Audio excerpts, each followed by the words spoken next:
Buenas tardes, bienvenidos a la sexta clase. Estamos casi en el ecuador de la asignatura y hoy vamos a hablar de Hadoop. El otro día estuvimos hablando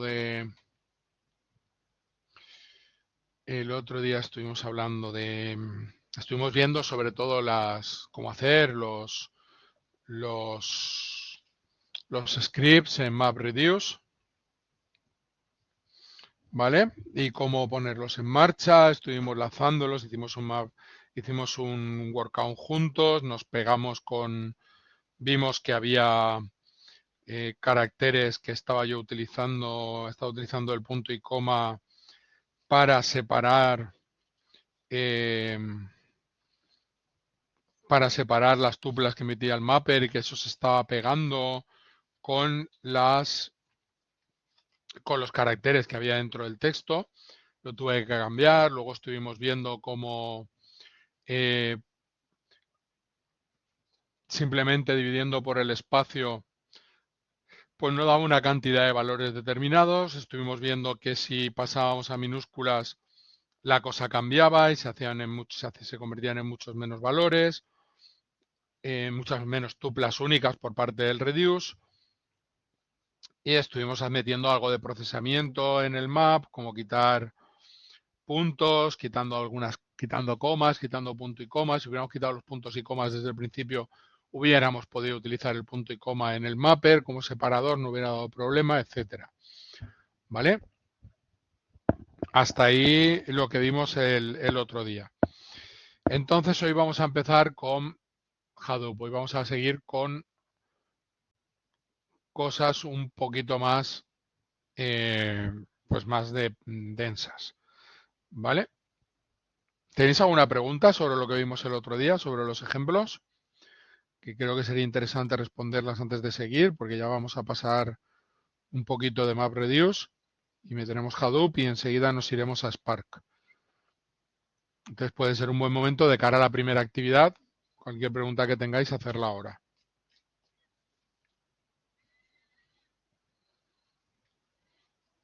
Nada, está todo muy claro para todo el mundo. Venga, pues entonces, vale. De todas formas, si se os ocurre en otro momento, me mandáis un mail y me las hacéis y yo os las contestaré. Nada, vosotros. Venga, pues hemos nombrado mucho Hadoop, ¿vale? Hemos hablado de que Hadoop, sobre Hadoop se asienta MapReduce y que Hadoop MapReduce es la implementación open source más utilizada de MapReduce en clusters de hardware commodity hasta petabytes con miles de nodos y todo esto. Esto ya lo sabíamos, ¿vale? Pero no hemos visto qué es Hadoop en verdad y cómo funciona Hadoop por bajo. Entonces, Hadoop tiene tres componentes importantes o principales. Por una parte tenemos el almacenamiento, que es un almacenamiento distribuido, como ya hemos estado comentando, ¿vale? Se llama HDFS, Hadoop File System. Por otra parte tenemos el planificador de tareas y negociador de recursos, que es Yarn. Y por otra parte tenemos el procesamiento distribuido, que es el motor de MapReduce. ¿Vale? Y todos estos tres se sustentan unos a otros. Entonces, las ventajas ya sabemos cuáles son, los clústeres baratos o en cloud, facilidades de uso, tolerancia a fallos, popular, muy escalable, open source, y cuando utilizamos MapReduce no nos encargamos de la paralelización, de la distribución de tareas, de si se cae un nodo, de la tolerancia a fallos, de la redundancia, de la accesibilidad, de la paralelización, no nos ocupamos de nada de eso. Entonces, a bajo nivel ubicaremos Hadoop File System, que simplemente es el almacenamiento. Luego tendremos Yarn, que es el planificador y negociador de recursos. Hay proyectos que no necesitan HDFS o interactúan con él de alguna manera.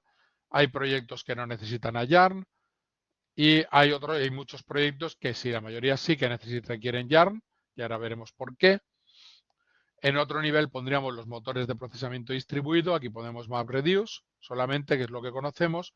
Y sobre MapReduce se pueden lanzar consultas tipo SQL-like con Hive o consultas con Pig que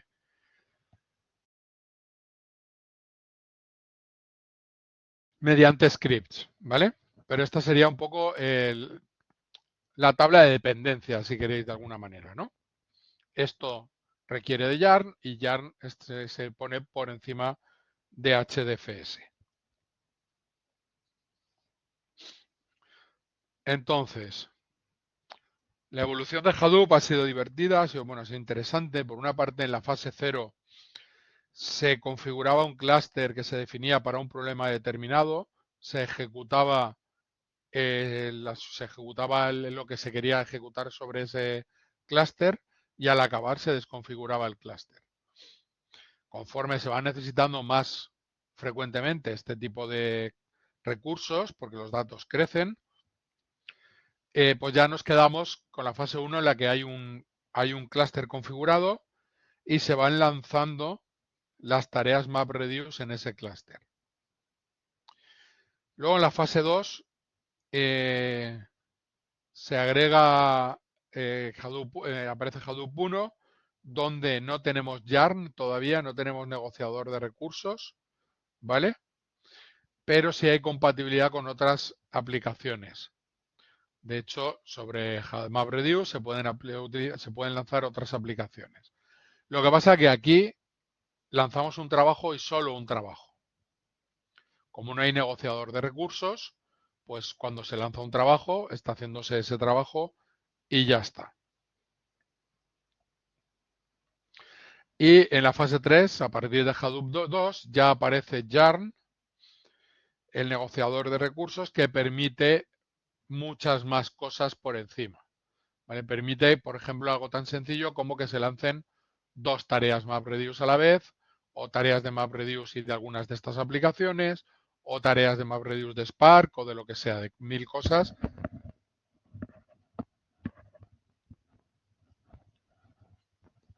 Mil cosas todas a la vez, perdonad.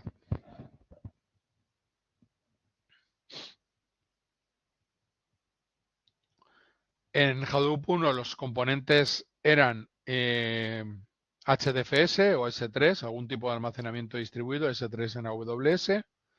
¿Vale? El cliente, ¿qué hace? Lanza su trabajo MapReduce. El master, que aquí se llama Job Tracker, inicia los mappers y se realiza la ejecución. Ya está, así de sencillo. En Hadoop 2 ya tenemos compatibilidad con otros motores, además de MapReduce, motores de análisis de datos como Spark, Storm, otras cosas diferentes que no son ya solo MapReduce. El cliente envía su tarea. Yarn, el Resource Manager, inicia los mappers en contenedores, en containers, ¿cómo los llamamos? En contenedores. Y por cada aplicación que lanzamos hay un Application Master. ¿Vale? El Resource Manager levanta un Application Master que es responsable de ejecutar, de coordinar esta aplicación. ¿Vale? Si viene otro cliente, pues el Resource Manager lanza otro Application Master y están trabajando todos a la vez. ¿Vale? Es más flexible porque en un mismo clúster puedo estar ejecutando diferentes MapReduce sobre diferentes datos o diferentes tipos de aplicaciones. ¿Vale? Y el Application Master es el coordinador de cada aplicación. Entonces, a partir de Hadoop 2 podemos tener otro cliente que lanza una tarea diferente que no tiene nada que ver con MapReduce, al Resource Manager que lanza un segundo Application Master y este Application Master lanza los procesos necesarios en los nodos donde estén los datos. Eso siempre lo vamos a mantener. ¿Vale? Obviamente, cada application master sabe dónde están sus mappers, sus reducers, sus bolts, lo que esté, lo que haya lanzado. ¿De acuerdo? La instalación de Hadoop es relativamente sencilla, es bastante sencilla. Está implementado en Java, tenéis las guías en los recursos y materiales, materiales del profesor, tema 3, instalaciones, ejemplos, profesor Jesús Morán. Ahí tenéis para todo, tenéis máquinas virtuales en Linux y demás para que podáis hacer todo lo que es necesario para las actividades 1 y 2. Hay 3 modos. Standalone, que funciona en un nodo y solo como para hacerlo para pruebas. Me sirve eso. Pseudo distribuido, que simula un clúster, pero es todo en un nodo. Y totalmente distribuido si lo instalamos en un clúster de verdad, si montamos varios ordenadores en clúster. Podéis hacer la instalación que queráis. Podéis utilizar Docker si queréis, sin ningún problema. Podéis hacerlo en Docker, podéis lanzar Docker y podéis lanzar 12 contenedores y tenéis distribuido. El único problema que podéis tener si utilizáis la versión standalone es que si hay algún problema de diseño en algo y se debe a que los datos están distribuidos en el clúster en varios bloques, en el standalone eso no lo vais a poder simular. Entonces, si tenéis los conceptos claros,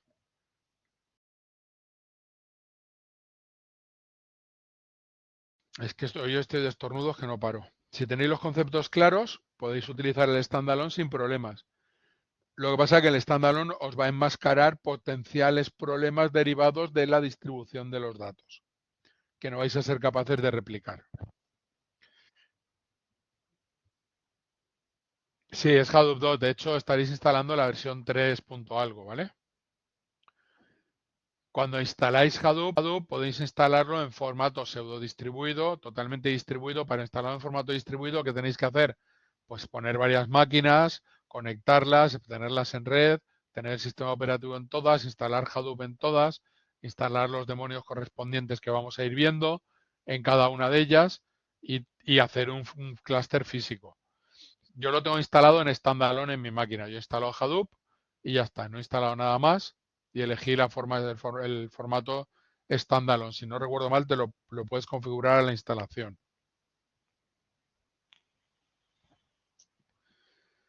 ¿Vale? Venga. Next.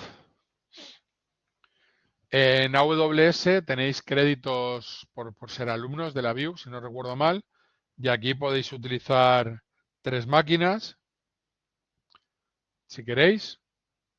O hacer una instalación virtualizada, montáis un VirtualBox, por ejemplo, que es open source y es un hipervisor y luego de tipo 2 y luego ahí podéis, si necesita un sistema operativo para funcionar y luego ahí podéis levantar una máquina virtual y en el manual creo que está hecho con un Alma Linux, pero podríais utilizar cualquier otra distribución en la máquina virtual.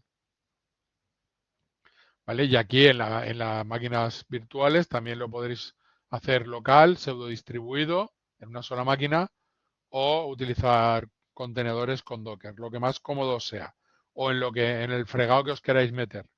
Yo voy a evaluar el código que me mandéis. La infraestructura sobre la que lo habíais hecho no lo voy a evaluar. Voy a evaluar el código que me mandéis solamente, ¿vale? Eso quiero que quede claro. Si a alguien le gusta la infraestructura y se lo quiere montar, pues genial. Entre máster nos comunicamos. ¿Qué quieres decir con esto? Ah, vale, creo que hablas de los masters, las application masters. Estaba pensando en másters de cursos. No, no, no. Un application master es responsable de lo que tiene que hacer y no sabe si existen más tareas o no. Eso lo sabe. ¿Quién sabe eso? ¿Quién sabe cuántas tareas hay? Yarn. ¿Vale? Yarn lanza un application master y el universo conocido para el application master es él y los nodos donde están sus datos. Ya está. Pero no sabe ni siquiera en qué otros nodos hay réplicas de sus datos. A él le han dicho, en este nodo tienes los datos que necesitas. Y él va obediente y se pone ahí a mirar. ¿vale? Y hacer lo que tenga que hacer. ¿De acuerdo?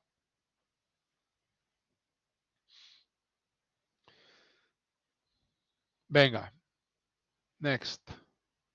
A ver si nos podemos ventilar esto hoy.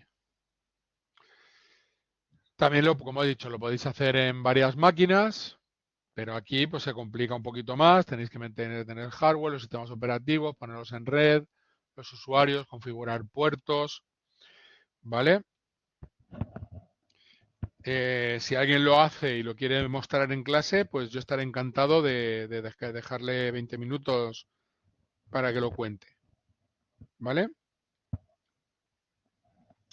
Y la instalación en la nube lo haréis en la asignatura de Cloud Computing, la asignatura que lleva Judith, que los que lo habíais hecho, pues la hayáis elegido, vais a disfrutar mucho.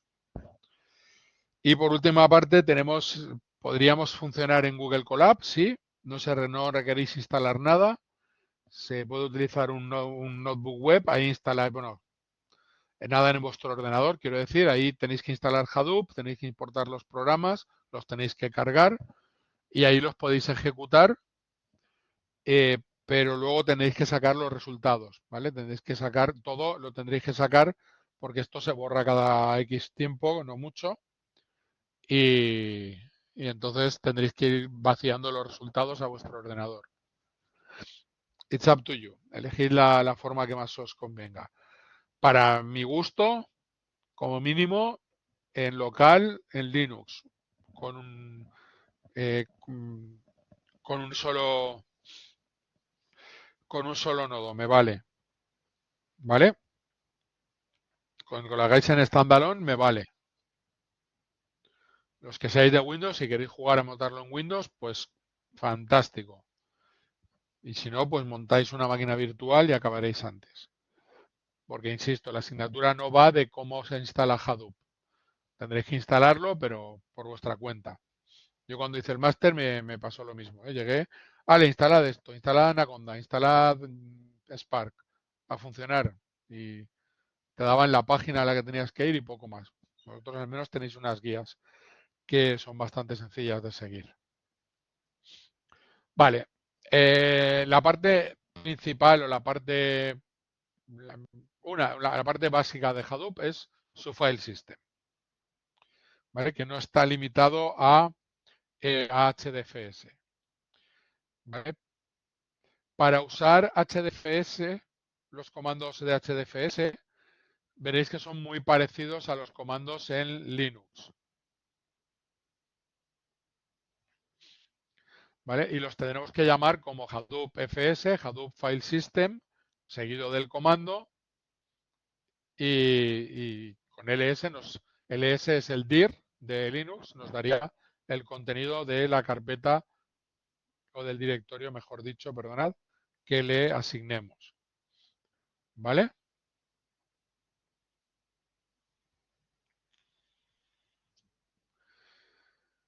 Y para trabajar sobre HDFS, pues es HDFS, DFS, y aquí con -help pues sacará todos los comandos que vamos a ir viendo. Entonces, HDFS es un sistema de archivos distribuido de persistencia masiva que utiliza bloques de 128 megas por defecto. Cada vez que escribe algo, escribe un bloque de 128 megas por defecto, hasta aquí.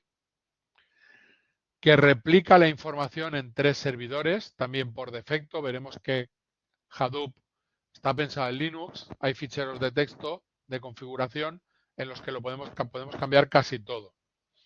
¿Vale? Pero en la instalación por defecto, HDFS utiliza bloques de 128 megas y los replica en 3 servidores diferentes, en 3 nodos diferentes. Siempre tenemos 3 copias de los mismos datos. ¿De acuerdo? Está diseñado para almacenar ficheros muy grandes en hardware commodity. No está diseñado para guardar ficheros de 1K, está diseñado para guardar ficheros grandes. Proporciona un elevado ancho de banda. ¿Por qué da un ancho de banda muy grande? Porque podemos leer de varios sitios a la vez, ¿vale? y nos da mucha fiabilidad mediante replicación. Como tenemos 3 copias de cada bloque, en el caso de que se rompa, en el probable caso de que se rompa uno de los nodos, no pasa nada porque tenemos 2 copias más. Y cuando HDFS se dé cuenta de que yo tenía aquí 3 copias de un nodo, 3 copias de un bloque, tenía esta copia aquí y esta copia aquí, cuando HDFS se da cuenta de que esta copia se cae, también se da cuenta, al poco tiempo se da cuenta de que solo tiene 2 copias disponibles, por lo que hace una copia adicional en otro nodo. ¿Vale? Y siempre vamos a tener, siempre vamos a tender a tener la tendencia a tener 3 copias. ¿Vale? Es como contraprestaciones, tiene es poco eficiente con ficheros pequeños. Las modificaciones se alteran, se escriben al final. Si yo altero un fichero, se vuelve a reescribir todo el bloque y las modificaciones se inscriben como añadidos al final. Y es single writer, multiple readers. Para asegurar la consistencia y evitar el control de concurrencia y exclusión mutua, que sería más complejo, solo dejamos que se escriba en una de las 3 copias. Podemos leer de las 3 copias, con lo cual tenemos paralelización, pero solo podemos escribir en una de las copias. Y una vez escribamos en una de esas copias, esa copia se replicará en el clúster.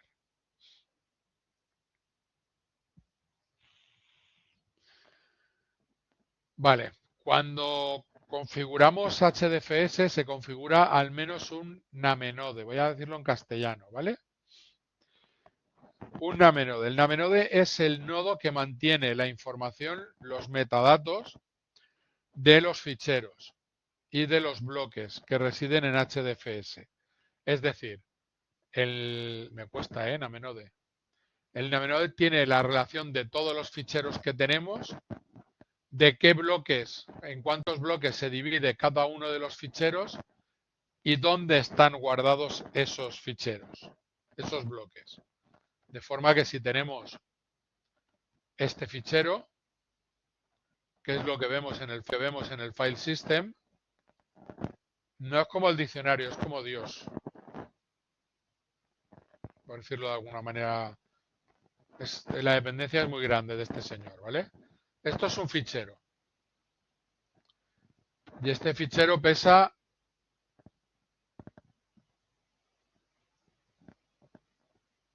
500 megas. Este fichero, internamente, aunque nosotros en el file system lo veamos como un fichero, este fichero en verdad se compone de 4 bloques de 128 megas.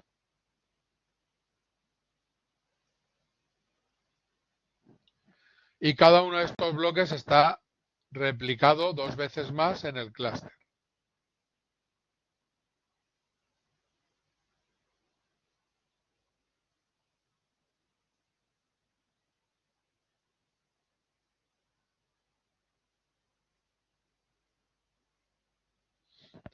¿Vale? Pues el name node, me cuesta, sabe que este fichero, sabe que tiene este fichero, sabe que este fichero está compuesto por estos 4 bloques y sabe dónde están cada uno de estos 4 bloques y sus réplicas.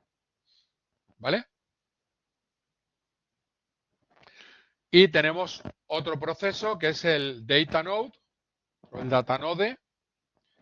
¿Vale?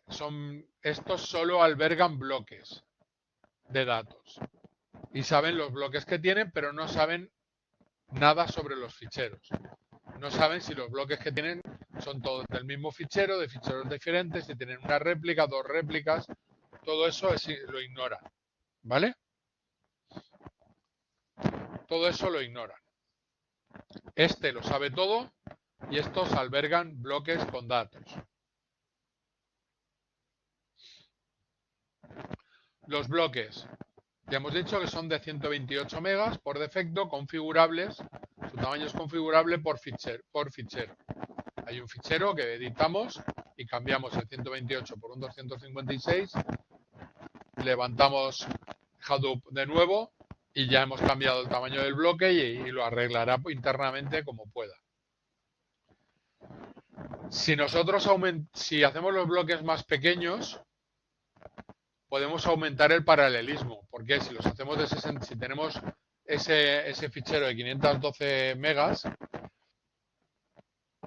si le queremos lanzar un MapReduce sobre él, podemos lanzar 4 maps, uno por cada bloque de 128 megas. Si los hacemos de 64 megas, podemos lanzar 8 maps, con lo cual acabaremos antes de procesar la información. Pero el NameNode tendrá que albergar información en vez de 12 nodos de 12 bloques de 24 bloques asociados a ese fichero. ¿Vale? Entonces, tener bloques más grandes reduce la carga del NameNode, que no es tontería, y tener bloques más pequeños aumentar el paralelismo.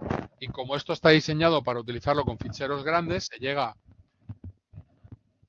Sí, es mi barba, perdón. Se llega... Es esto, ¿no? Sí, es mi barba. El próximo día me afeito.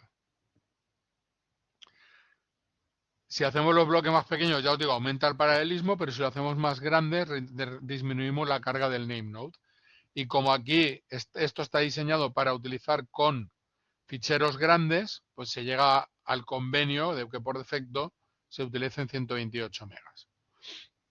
¿Vale? Y también sabemos que los bloques están replicados 3 veces a lo largo de todo el clúster. Y esto de que se replique 3 veces también es configurable por un fichero de texto. Y además tenemos un checkpoint node. El checkpoint node mantiene checkpoints del name node. Porque si se cae el name node, ¿qué pasa en el clúster? ¿Qué pasa si se cae este nodo?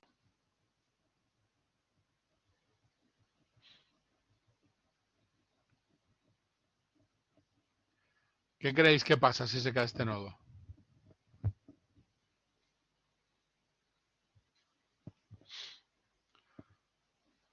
El clúster no se cae. El clúster sigue en marcha. Pero sí, no tenemos ni idea de qué ficheros tenemos, ni de cuántos bloques tiene cada fichero, ni de dónde hay réplicas de nada, ni si hay réplicas. No sabemos nada. Cero. Perdemos todo. No se cae el clúster porque en sí no se cae, porque el clúster sigue funcionando, pero ya no tiene sentido nada de lo que hay ahí dentro. Entonces, con el checkpoint node, lo que podemos hacer es tener una copia de respaldo, una foto del estado del name node en algún momento dado, para poder volver ahí en caso de que se caiga.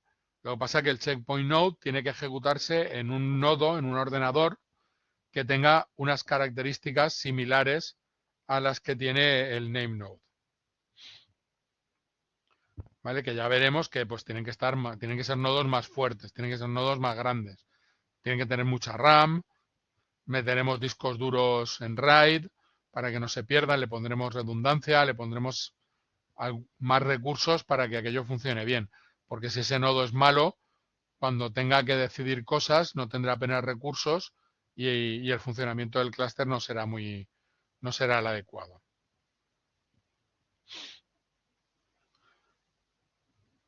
¿Vale? Entonces, esto es una ilustración de lo que hemos visto hasta ahora, más o menos. ¿Vale? El data node solo sabe lo que tiene en ese nodo, solo sabe los bloques que tiene en este nodo. ¿Vale? A nivel de abstracción lo podríamos considerar como un disco duro, un punto de montaje. ¿Vale? Si utilizáis Linux. ¿Vale? Vemos carpetas. ¿Vale? El cliente interactúa de alguna manera, ¿vale? con Hadoop, con el file system, y sus órdenes, copia local, copia from local, lo que sea, se hacen. Esto es lo que vemos en nuestro file system, y luego cada fichero puede estar distribuido en diversos bloques, en diversos nodos. ¿Vale? Y el name node es el que sabe qué fichero, el que nos permite saber la estructura de ficheros y dónde está, cuántos bloques tiene cada fichero y dónde están todos y cada uno de esos bloques. Entonces, no nos vamos a detener en cada una de estas configuraciones, pero por ejemplo, vamos a pasar rápido porque tampoco son críticas, no se trata de esto. En el name node, en .name.dir, le podemos poner una lista separada por comas de los directorios donde el name node debe guardar sus metadatos. ¿Vale? Si le ponemos varios directorios, hace una copia en cada directorio. ¿Vale? Sus metadatos que son pues el file system, la lista de ficheros, los bloques por fichero y la ubicación de cada bloque y sus réplicas. Si ponemos un disco duro en RAID o ponemos varios discos, podríamos hacer una copia en cada disco y intentar atenuar así las probabilidades de que si se rompe un disco lo perdamos todo. En DataDir, en el datanode DataDir, son los directorios donde los datanodes van a guardar los bloques de datos. ¿Vale?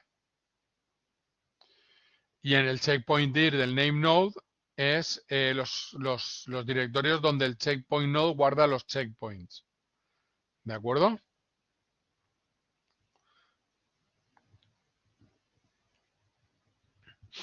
Entonces, como más propiedades configurables, en este parámetro podemos cambiar el tamaño del bloque, aquí podemos también cambiar el número de réplicas por bloque, aquí podemos cambiar el máximo número de réplicas permitido por bloque, por defecto son 512, y aquí el mínimo número de réplicas permitido por bloque, que por defecto es 1, si no lo perdemos. ¿Qué interfaces tenemos con HDFS? Pues una vez lo tenemos configurado, tenemos acceso por la línea de comandos, por web y mediante programación con Java. ¿Vale? Por la línea de comandos que podemos hacer, lo que vais a hacer con la práctica, cargar ficheros, descargar ficheros y acceder a los ficheros HDFS desde la línea de comandos. ¿Vale? Aquí tenéis el help y os saldrá toda la lista de comandos.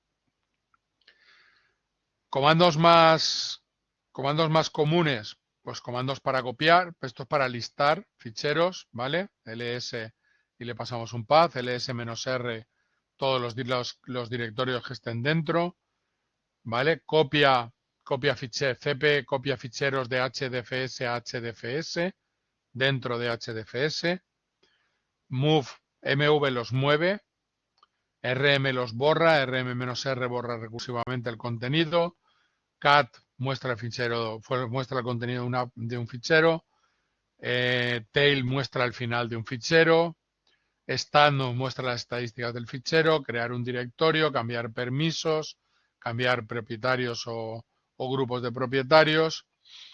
-du nos da el número de bytes, el espacio en bytes que ocupa el fichero. -s el espacio acumulado. Y count cuenta el número de ficheros o de bytes. Y por último, con put, copiamos desde local a HDFS y copy from local es lo mismo que put. Copy from local es un alias de put que es más descriptivo, pero hacen lo mismo. ¿Vale? Y move from local lo que hace es moverlo. La diferencia entre move y copy es que copy preserva la copia en local y move elimina la copia en local.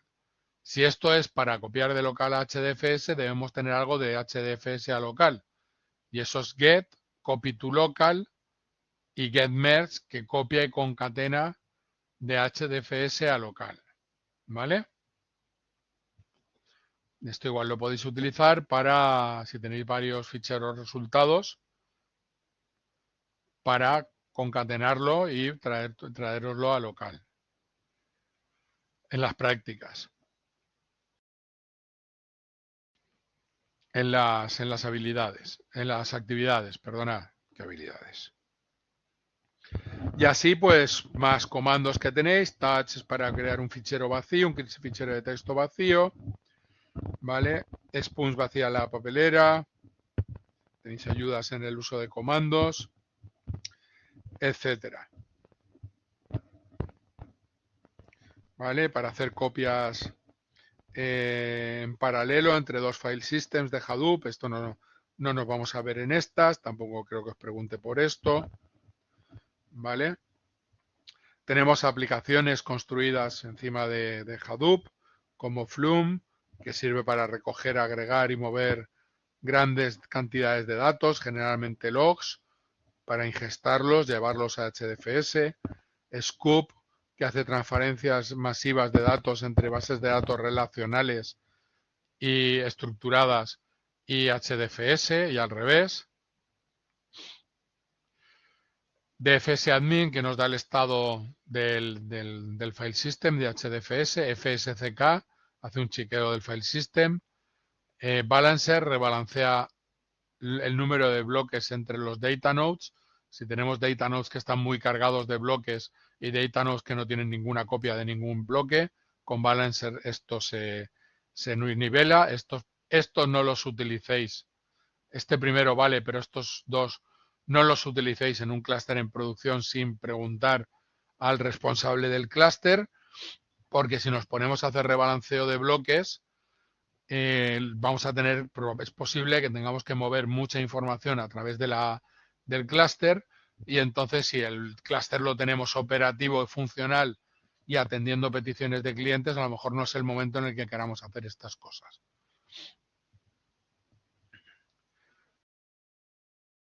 Vale, más parámetros, más opciones que tenemos, obtener ayuda, estadísticas del file system. Con set cuota o clear cuota asignamos o borramos una cuota de nombres en un directorio, el número de ficheros o directorios que se pueden crear. Pero vamos, todo esto lo podemos pasar por encima y quien tenga interés que lo mire detenidamente, pero no queda muy dentro del ámbito, ¿vale?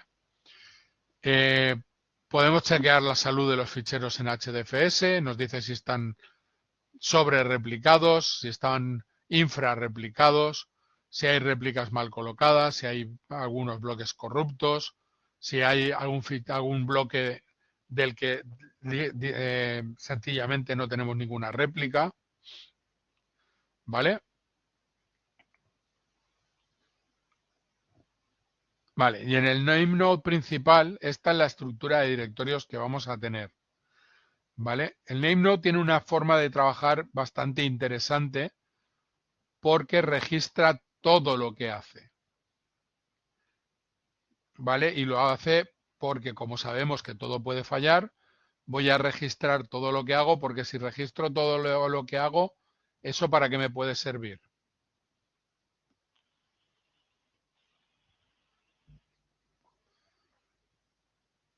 ¿Para qué me puede servir registrar en un cuaderno de bitácora todo lo que hago? Para replicar lo que he hecho, ¿verdad?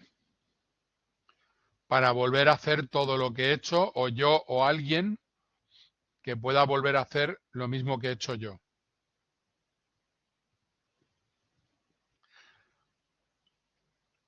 Es una especie de checkpoint, sí.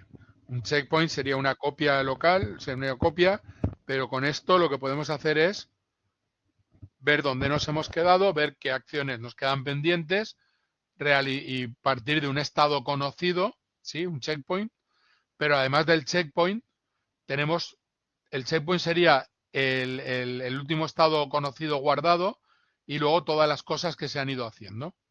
Por ejemplo, aquí tenemos en edits, nos dice que las versiones del 1 al 19 del archivo del NameNode se han procesado y que en progreso está la 20, ¿vale?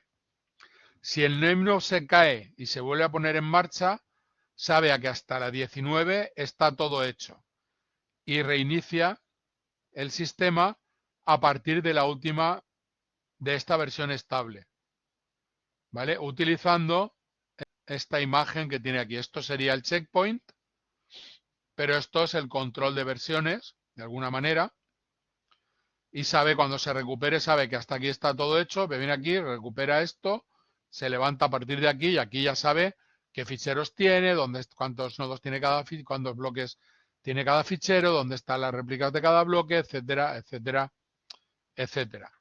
¿Vale?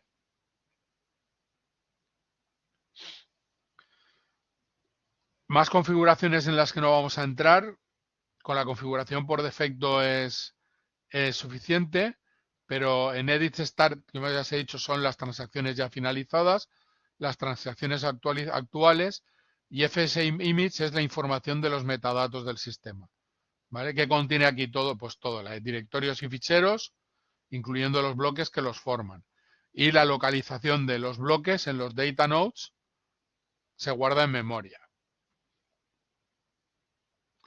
Entonces, ¿qué pasa si inicializamos esto? Lo mismo que hemos visto. Si inicializamos el name node, carga el último FS Image en memoria y aplica las modificaciones indicadas en los edits.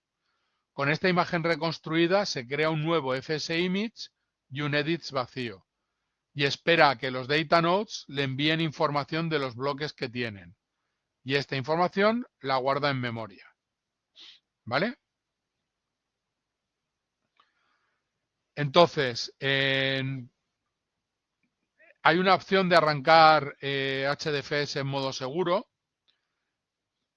Se arranca así, pues de normal, en la inicialización, y en esta inicialización solo permite acceso de lectura.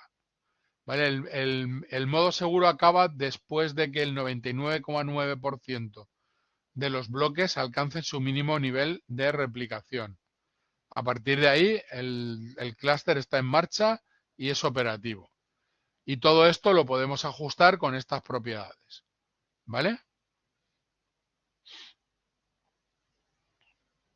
Hasta el tiempo que pasa, podemos esperarnos, el tiempo que hay que esperarse, después de que se llegue a esto, a este margen. El checkpoint, o también llamado name node secundario, el checkpoint node, o también llamado name node secundario, está porque esto existe porque el name node es un SPOF. ¿Sabéis lo que es un SPOF? Es un acrónimo de inglés. Es el acrónimo de Single Point of Failure. ¿Vale? Es un punto simple de fallo. Si falla el name node, se nos va todo a hacer pulletas. ¿Vale? Single point of failure. Entonces, el checkpoint el checkpoint node va a funcionar como un name node secundario. ¿Vale? De forma que el name node rota el fichero de edits actual. ¿Vale? Y que genera otro fichero de edits nuevo. El checkpoint node obtiene el último FS image y los edits. Los mezcla los ficheros, transfiere la mezcla al name node y el name node renombra la imagen. De esta manera, el FS image. De esta manera nos aseguramos de que ambos están en el mismo sitio. Y ahora ya veremos que si el name node se cae, podemos levantar este en su lugar y sería como cuando se ponía en malo el supervisor de la cuenta del censo y levantábamos otro. Pues esto es más importante todavía porque el supervisor no solamente tenía las anotaciones, este sabe dónde están los papeles, quién hay sentado en cada mesa, etcétera. Dame un segundo.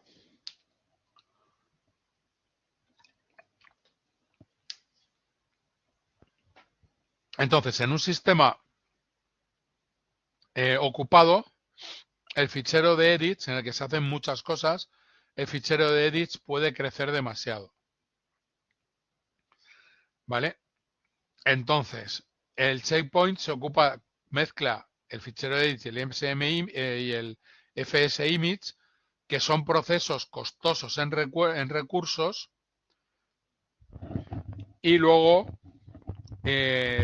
lo comparte con el NameNode, ¿vale? Y el checkpoint por defecto se realiza cada hora o cada millón de transacciones, lo que configuremos en estos dos puntos en el fichero de texto, ¿vale? Se puede cambiar por un backup node. Un backup node es una réplica completa de la memoria del name node, necesita la misma cantidad de memoria y se encarga de realizar los checkpoints.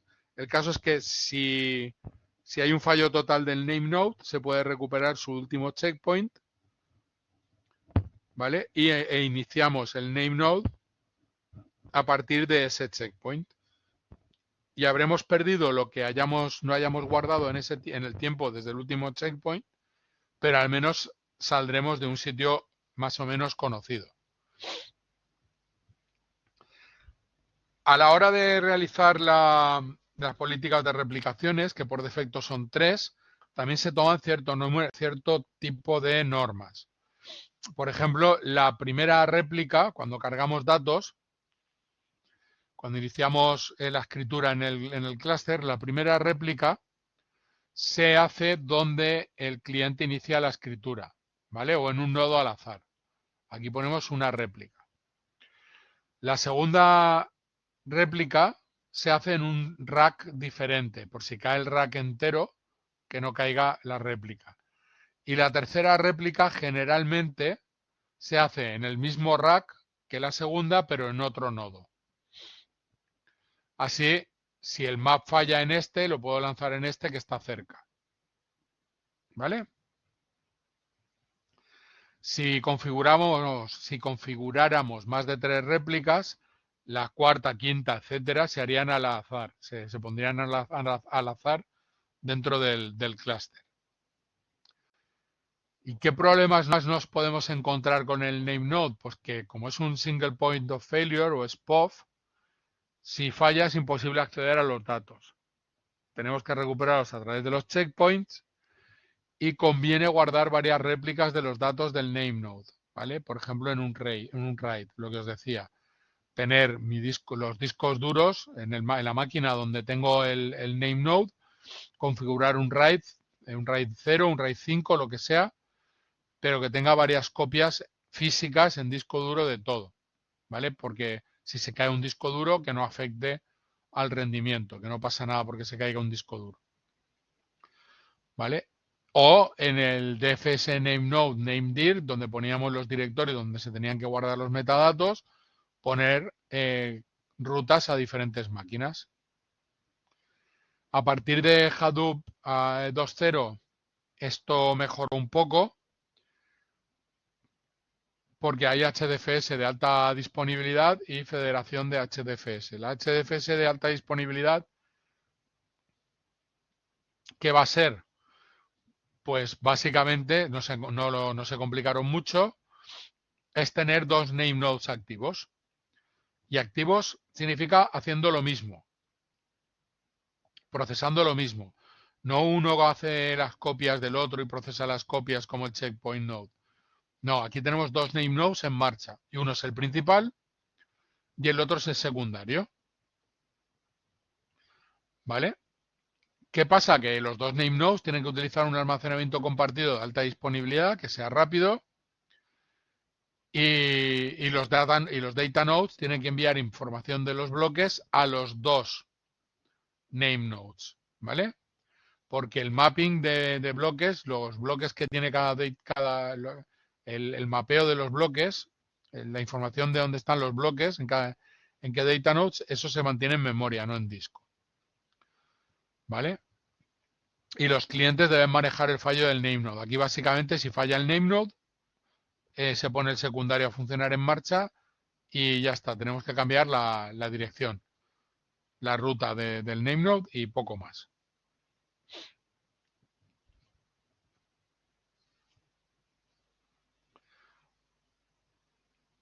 ¿Vale? En la federación que se introduce en la versión 2 permite tener varios name nodes. Porque si tenemos un clúster que crece muchísimo, que tenemos cientos de miles de nodos con cientos de miles de millones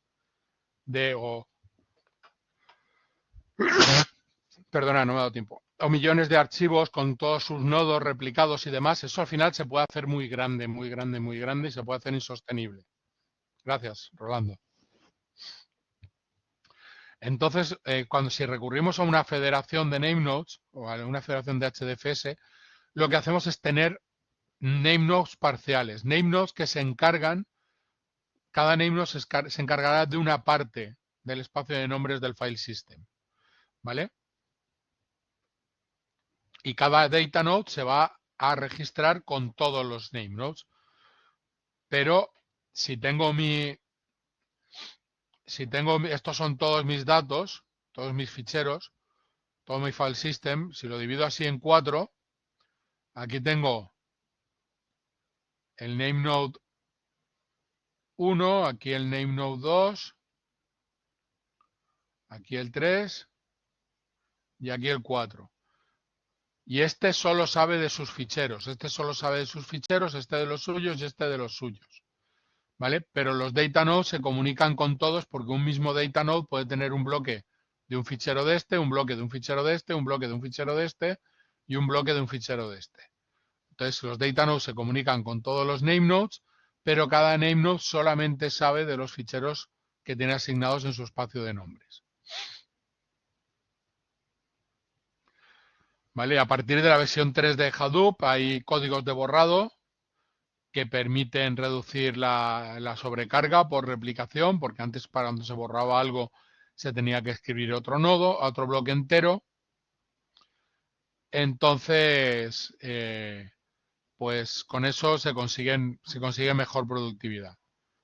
¿Vale? Y se soportan varios name nodes en standby o secundarios y soporta el balanceo de datos dentro de cada nodo. Información, cultura general básica de la que podemos prescindir si nos interesa mucho el tema de arquitectura. Vale.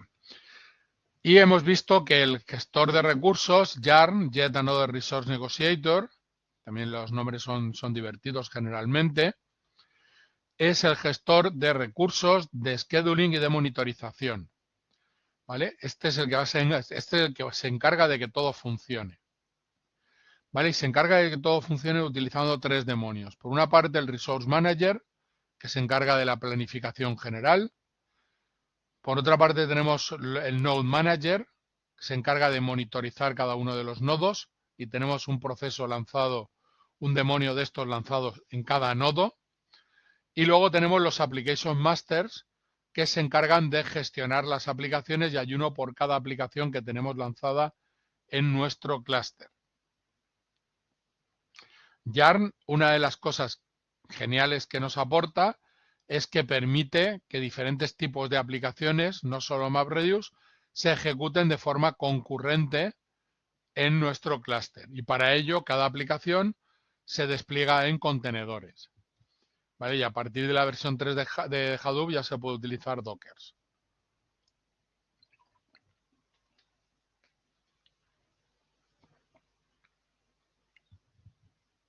Entonces, aquí vemos dónde se levanta cada uno de estos procesos, de estos demonios.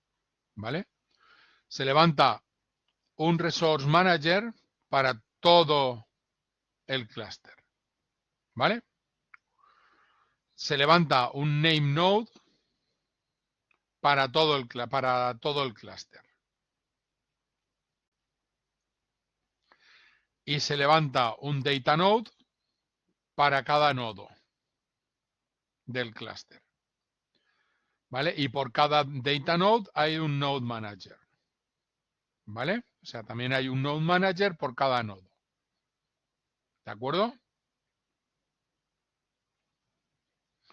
Otros procesos que se lanzan es el History Server, el Secondary Name Node, el Standby Name Node, el Checkpoint Name Node, etcétera. Pero estos son adicionales y estos son los que se levantan siempre sí o sí. ¿vale? Y comunicándose con el Resource Manager podemos tener diferentes motores de ejecución, MapReduce, Spark, etcétera. Entonces, nosotros enviamos una aplicación a ejecutar, ¿vale? NM es el Node Manager,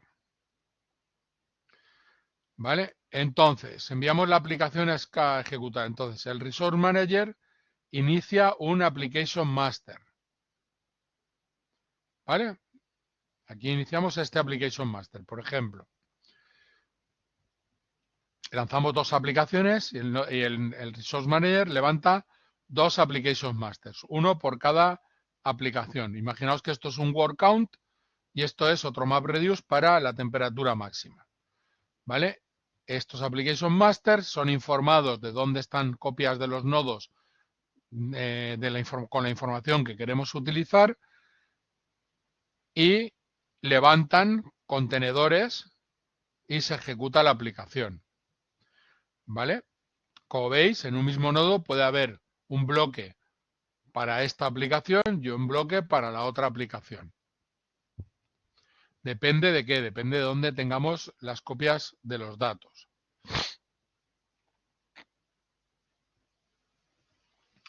Hemos visto que Resource Manager vamos a tener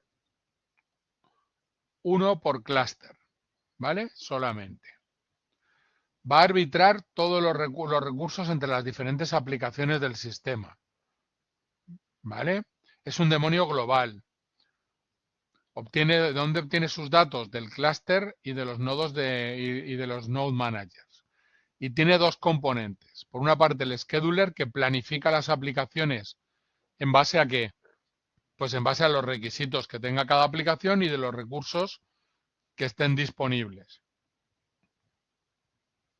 Y por otra parte, los application managers o masters, el application manager, perdonad, que acepta trabajos, negocia los contenedores y gestiona los fallos de los application masters, ¿vale? Y por otra parte tenemos los node managers, que hay uno por cada nodo, que monitorizan los recursos del clúster de forma conjunta.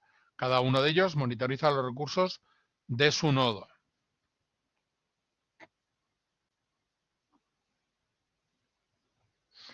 Y luego tenemos Applications Masters, que hay uno por cada aplicación, que se encarga de qué? De gestionar el ciclo de vida de cada una de las aplicaciones. ¿Qué hace? Pues le pide los recursos al Resource Manager, ¿vale? Los contenedores que necesita para ejecutarse. Ejecuta la aplicación en esos contenedores. En una aplicación MapReduce, en un contenedor se ejecutan tareas de map y combine o tareas reduce, ¿vale? Y el Application Master se ejecuta en su propio contenedor. Y el Application Master también trabaja con los Node Managers para ejecutar y monitorizar las tareas, ¿vale? ¿Os acordáis que decíamos, alguien le dice al Application Master que ya ha acabado el map? Le decíamos, el map le dice al Application Master, pues vale, no, es el Node Manager, ¿vale? Vamos entrando un poquito más en profundidad sobre cada cosa. Vale, y esto es lo mismo pero en gráfico. Tenemos dos clientes, cada uno lanza su aplicación, el Resource Manager recibe las aplicaciones, ¿qué hace? Se comunica con los Node Managers, levanta un Application Master aquí, levanta un Application Master aquí, levanta los contenedores donde están los datos para ejecutar el MapReduce o lo que sea, este levanta el contenedor aquí, donde están sus datos, se ejecuta, se saca el resultado, se guarda y fuera. En MapReduce, ¿cómo guardábamos los resultados?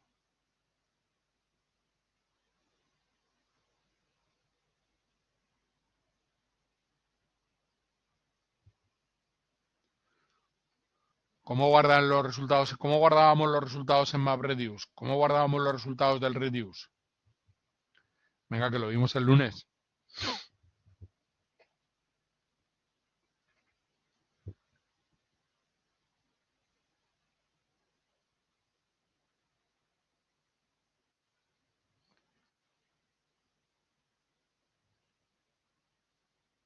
Cuando acabamos de procesar una tupla, ¿qué hacíamos?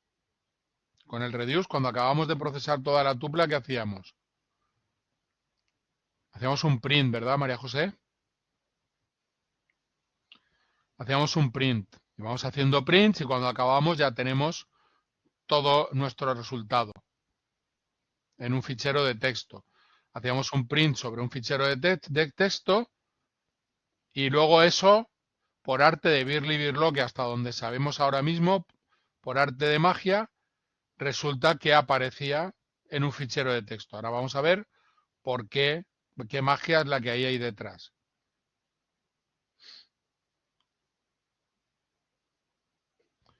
¿Vale? Sí, es para que vayáis enlazando conceptos poco a poco.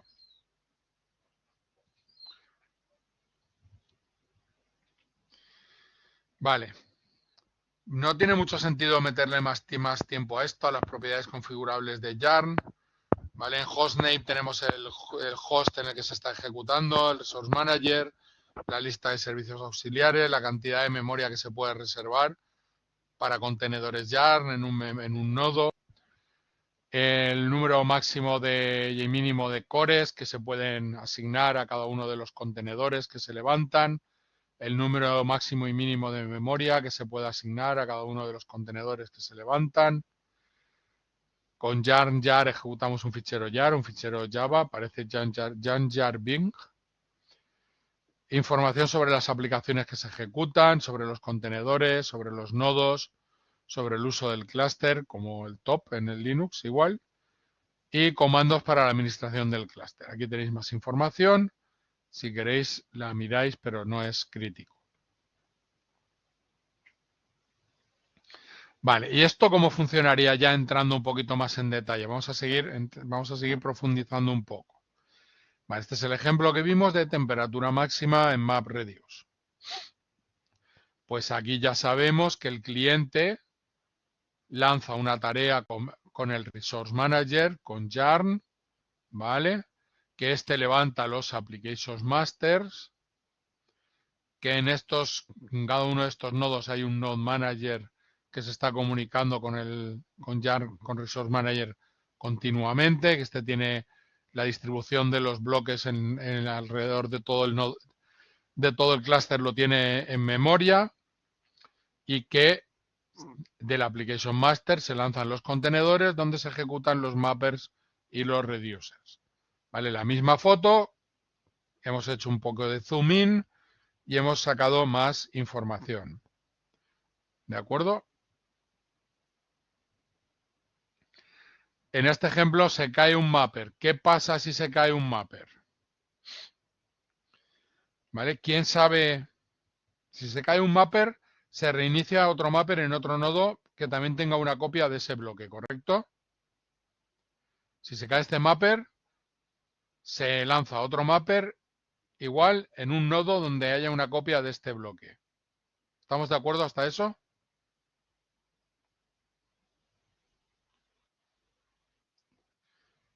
¿Quién sabe dónde hay otra copia?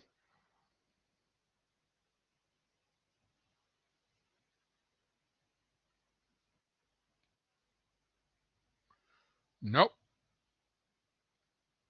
¿Quién sabe dónde están todas las cosas? ¿Quién es el amo del calabozo?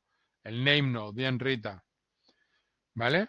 El name node es el que sabe dónde está todo. Es el que tiene todas las llaves. Sería el japonés este que saca todas en Matrix, que tiene todas las llaves para saltar de puerta en puerta, pues sería ese. Ese es el name node. Vale, se cae este mapper. ¿Quién sabe que se ha caído este mapper?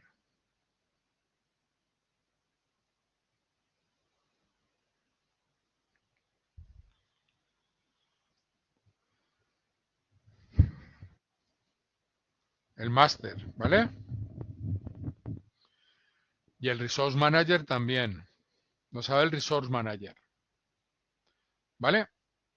Entonces, cuando se cae un nodo, el resource manager habla con el name node.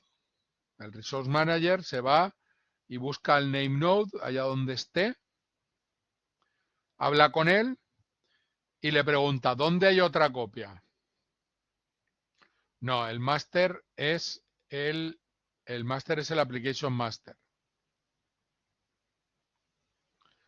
que es el que se encarga de la aplicación. Es el que los mappers le dicen ya hemos acabado, los data nodes le dicen ya hemos acabado de ejecutar la aplicación. Aquí están, porque los mappers ya hemos visto que en el código no informan a nadie de que se ha acabado ni de dónde está la información, ¿vale? Se informa al application master de que ha acabado de que han acabado, de que han escrito en el file system local y el mapper y el application master se lo comunica a los reducers para que puedan ir a recoger la información, ¿vale? Pero aquí si se cae un mapper lo sabe el Resource Manager. Y el Resource Manager habla con el name node y le pregunta, se me ha caído un mapper, no lo hace así, pero se me ha caído un mapper que estaba utilizando este bloque. El Application Master es un demonio que se levanta por cada aplicación, sí. Hemos dicho que el Resource Manager levantaba un Application Master para cada aplicación. Lanzamos una aplicación, el Resource Manager ve dónde tiene los recursos, levanta el Application Master en un contenedor y le dice aquí tienes copia, aquí tienes copia, aquí tienes copia, puedes lanzar los maps y lo que necesites hacer, ¿vale? Cuando este falla, este se da cuenta, le pregunta al name node dónde hay copias, se levanta, se lo informa al application master, de dónde tiene una copia del mismo bloque que estaba procesando aquí y que se ha caído. Se levanta un mapper en ese otro bloque y se prosigue con la ejecución, ¿vale? Estamos hablando de lo mismo, simplemente dando más nivel de detalle. Entonces, si a mí me pregunta Giovanna, Oscar, ¿qué pasa cuando se cae un mapper? Pues cuando se cae un mapper, el Resource Manager deja de recibir, se cae un nodo donde está ejecutándose un mapper, pues se dejan de recibir los head bits de ese data node, sabemos que se ha caído, se consulta con el name node donde tenemos una copia del bloque que estábamos procesando ahí, se le informa al Application Master, el Application Master levanta otro mapper en ese otro nodo y seguimos funcionando. Y si esto vuelve a fallar todas las veces, se comunica al usuario que no ha habido forma de poner eso en marcha y listos. ¿Vale? Pero veis que solamente estamos haciendo zoom in, ¿no? Un poquito, nos estamos acercando un poquito. Y todo este proceso de que el Resource Manager habla con el Name Node y con el Application Master, unos y otros, y negocian, se saludan y se cuentan la vida hasta ese momento, todo eso es transparente para nosotros. Vosotros lanzaréis el MapReduce sobre el clúster y en algún momento dado eventualmente acabará. ¿Vale?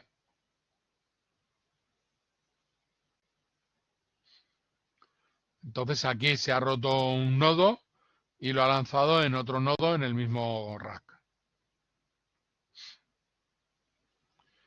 Vale, vamos a ver MapReduce como tal en Hadoop, ¿vale? Entonces, esto no es más que un... Vale, sabemos que puede programar en Java y que tenemos, mediante streaming, podemos utilizar Python, que es lo que estamos utilizando.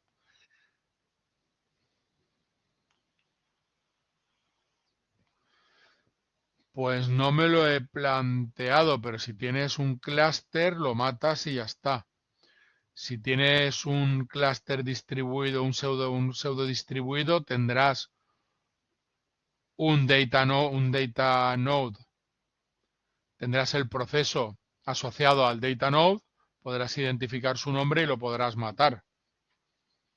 Y te lo podrás cargar.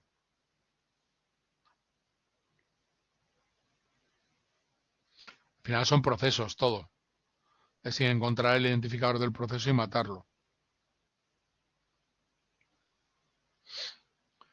¿Vale? Entonces, MapReduce en Hadoop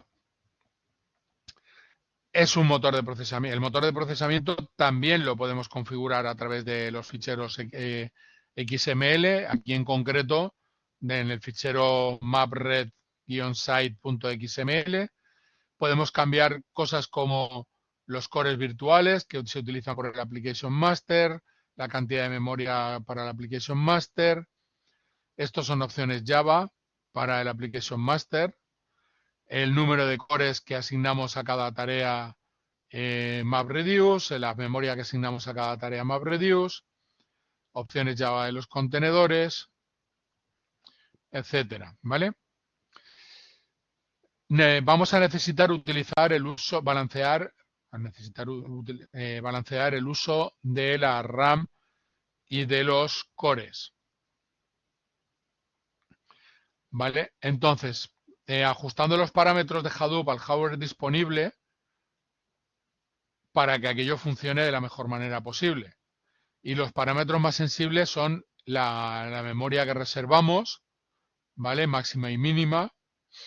El Node Manager, la memoria que le asignamos, etcétera. Aquí podemos ir cambiando la cantidad de recursos que asignamos a cada uno de los nodos. Y si paso algo rápido por cosas es porque no os las voy a preguntar en el examen y porque no tenemos tiempo para entrar en detalle con todo esto. Solo quiero que sepáis que podéis profundizar en la documentación y podéis documentar en la documentación, llegar tan a fondo como queráis. ¿De acuerdo? Entonces, podemos dejar que Hadoop seleccione los valores de forma automática, porque no existe una fórmula mágica para determinar los mejores valores.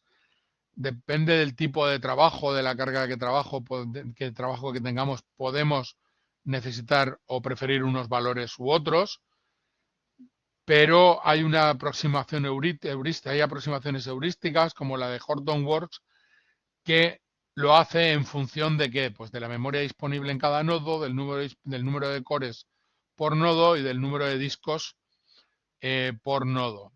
Y llega a estas tablas. ¿Vale? ¿Cuánta memoria asignamos a cada nodo? Pues si la memoria total del nodo es menor que 8 gigas, 1 giga. Si es entre 8 y 16, 2, etcétera. ¿Vale? Para asignar la memoria. Para el número de contenedores, pues utilizamos una función que va en función de la memoria disponible, del número de cores y del número de discos. ¿Vale? Esto será el mínimo de 2 por el número de cores, 1,8 por el número de discos y RAM disponible partido del tamaño mínimo de RAM que necesitamos para cada contenedor. Y el mínimo de todo esto, pues será el número de contenedores que podamos levantar. ¿Cuánta memoria asignamos a cada contenedor? Pues depende de qué va a depender de la cantidad de memoria que tengamos en el nodo y de la memoria disponible. Y también del número de contenedores que tengamos por nodo. ¿Vale? Si tenemos menos de 4 gigas, asignaremos 256 megas.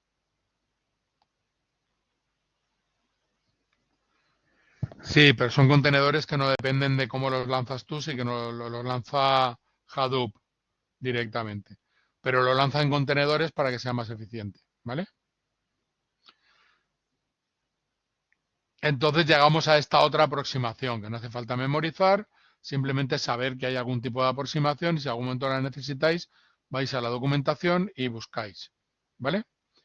El número de RAM por contenedor será el máximo entre el tamaño mínimo de RAM por contenedor, que es lo mínimo que asignaremos, y la RAM disponible partido del número de contenedores. Y tenemos muchos más parámetros, ¿vale? En este parámetro podemos asignar la memoria, la RAM por contenedor, etcétera. Todo esto que hemos visto lo podemos ir cambiando en estos parámetros. Nada de más importante. Esto sí que es importante. Esto es una foto global de MapReduce que nos va a dar una idea mejor, más realista de cómo funciona MapReduce y también Spark cuando empecemos con ello en un clúster. Porque hasta ahora hemos vivido en un mundo rosa, feliz, sin demasiados problemas. Porque cuando estábamos hablando que un fichero de texto de 500 megas lo dividíamos en 4 bloques de 128 megas, voy a poner una encuesta. ¿Cuántos de vosotros creéis que esa división por bloques incluye división por líneas.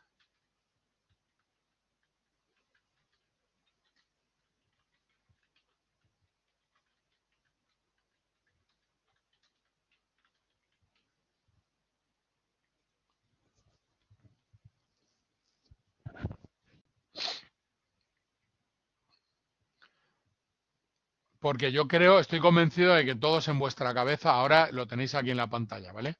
Pero estoy convencido de que en vuestra cabeza estabais viendo que cada bloque, en cada bloque empezaba una línea y acababa una línea, ¿correcto?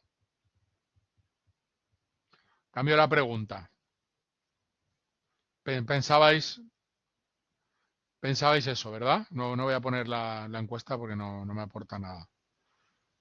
Vale, pues eso es en un mundo de colores, de fantasía, con unicornios y fuentes de chocolate y cosas así. El mundo real no es así.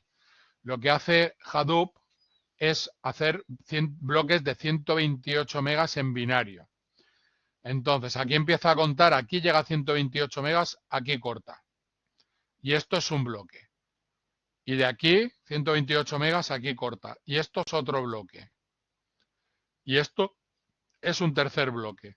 Y estos bloques con líneas partidas es lo que guardamos.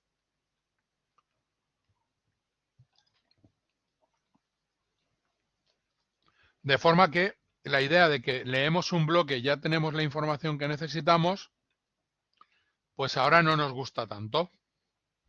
Porque la información que necesitamos puede que una línea esté partida entre dos bloques y entonces esa línea la va a procesar una parte un mapper y otra parte otro mapper, ¿no? No, esto hace que sea más eficiente. Llega a 128 megas en binario, corta y guarda. Es más eficiente la escritura. Te preocupas de menos cosas a la hora de escribir. No tengo que andar calculando y todo es más homogéneo, todo ocupa 128 megas. ¿Vale? Pero nosotros cuando leemos datos y los procesamos con MapReduce no estamos leyendo bloques. Estamos leyendo, al MapReduce le llegan input splits, no bloques. ¿Vale? La entrada al MapReduce es un input split. ¿Y qué es un input split? Pues un input split es el resultado de haber leído los bloques y haber completado estos trozos que faltan. ¿Vale? Cargamos este input split, leemos todo este bloque y decimos, oye, que tengo aquí una línea a medio leer. Necesito que me la mandes. Y el otro bloque, este bloque que está replicado, este bloque, por ejemplo, le manda este trocito de información a este nodo para que pueda reconstruir toda la línea y pueda formar un input split. De forma que este trozo de aquí ya no formará parte de la información que procese el rojo.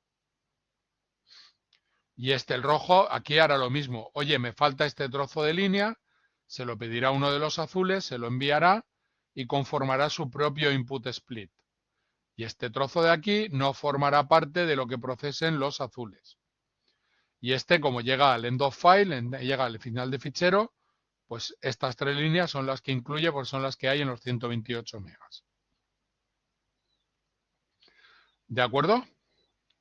Ahora sí tenemos líneas completas en los input splits. En los bloques, tal como hayamos llegado a los 512 megas, a los 128 megas, hemos cortado y no hay más.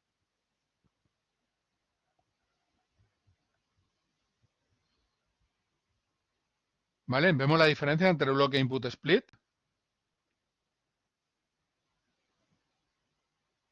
De forma que la información de un input split puede pertenecer a uno o a dos bloques. ¿Vale? Y esto ya llega al mapper y ya lo procesa y aquí ya sí que tenemos líneas completas.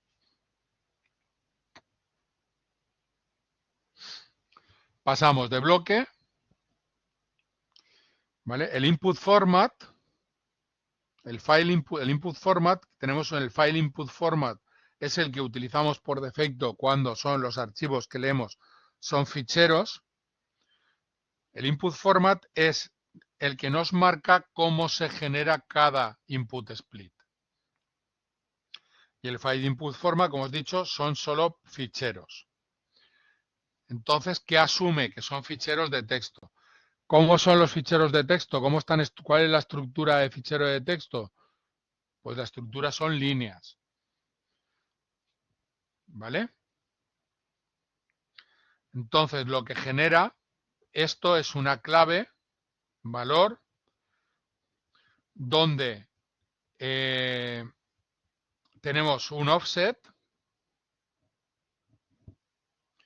desde el inicio. ¿Vale? Tenemos un offset, este 0 es porque está al principio, y tenemos todos los caracteres que hay a continuación. Aquí tenemos un nuevo offset, significa que es desde que ha acabado esto, han pasado 67, dentro de mi bloque en binario tenemos 67, la tercera clave es a partir de esta posición de mi bloque en binario, y así sucesivamente con todas. ¿Vale? Y con esto puede recuperar la parte de información que le falta. Todo esto, insisto, es transparente para vosotros, para mí y para todos. Hay más input formats. Podríamos tener tenemos también el Key Value Text Input Format. ¿Vale? La primera parte es una clave y la segunda parte y el valor es todo el contenido. ¿Vale? E indica el separador. ¿Vale? Aquí indicamos el separador que queremos utilizar, que en nuestro caso es una coma, porque aquí están los datos separados por comas. Y así pasamos de bloques a input splits con este otro input format. ¿Vale? Con el file input format no pasamos separador y tenemos el offset en el archivo y la línea completa. Y el siguiente offset en el archivo, la línea completa. Offset en el archivo, línea completa.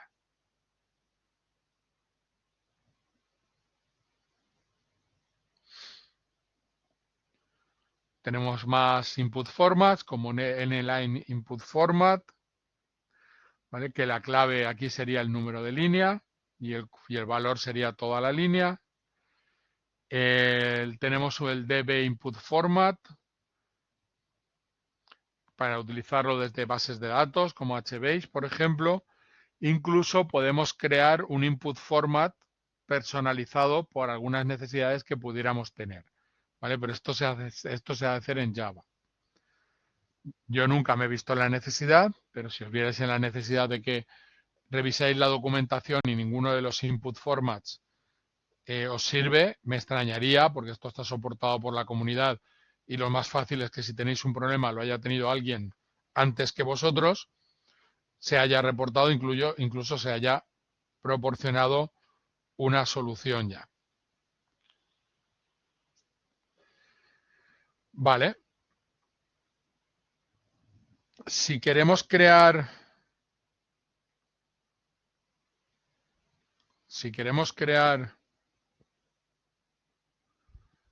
nuestro propio input format, debemos definir un record reader. Un record reader es el que interpreta el valor del input format.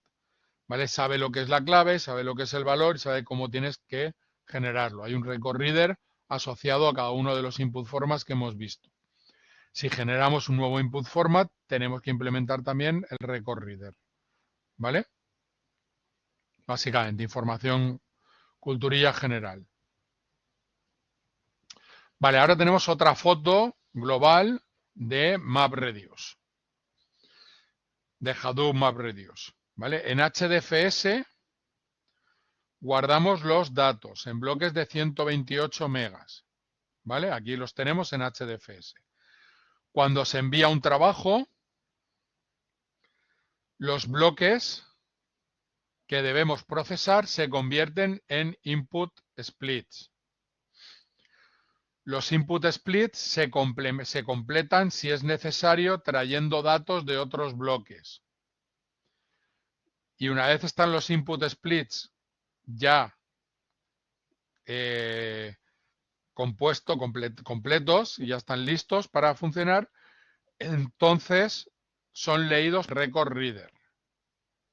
Y entonces ya se lanzan los mappers y se les empieza a pasar esa información. En el caso de Python que hemos visto, se les pasan a través de la entrada estándar, ¿vale? Simulando como si fuera un teclado, como si estuviéramos tecleando. Se lanzan los mappers, los combiners, se hace el shuffle, el shuffle and sort con el particionado para repartir entre los reducers reciben las tuplas y para escribir también tenemos un output format. Igual que tenemos un input format, tenemos un output format. El reducer, nosotros estamos escribiendo haciendo un print, nuestra salida la estamos lanzando como un print. Ese print lo está recogiendo, se está recogiendo a través del output format y aquí es cómo se adecua, se formatea, o esto es lo que hace que al final se escriba un fichero como resultado. ¿Vale? Entonces, de la foto original que teníamos, ahora tenemos muchísima más información. Esto lo voy a borrar porque no me gusta que haya dos combiners ahí. Y esto lo voy a hacer más pequeño porque no. Más pequeño, Oscar. ¿Vale? Solo podemos tener un, bueno, se pueden llegar a tener dos o más, pero vamos a seguir con la asunción de que solo tenemos un combiner por cada mapper. ¿Vale? Eso es lo que vamos a asumir nosotros. Pero de la foto original que leíamos el bloque, llegaba el mapper al combiner, de ahí antes se particiona también para que le lleguen al combiner ordenadas, pues se hace solo el sort. Después del mapper se hace solo el sort y la agrupación para que al combiner le lleguen también agrupadas por tuplas. ¿Vale? Luego se hace el shuffle and sort, se particiona, se divide entre los reducers y escribíamos a disco duro directamente. Vale, pues ahora ya sabemos que todo eso era un poco ficción y que en verdad se leen bloques en binario como hayan caído. Esos bloques en binario se convierten en input splits pidiendo los trozos donde corresponda. Esos input splits es lo que luego con el record reader se alimentan a los mappers, que hacen los mappers, los combiners, llegan a los reducers, imprimen y ese imprimen lo procesa el output format, que será el que traducirá esos prints que hacían los reducers en los ficheros finales que vamos a obtener con el resultado de la ejecución. ¿Vale? Hasta aquí preguntas, va.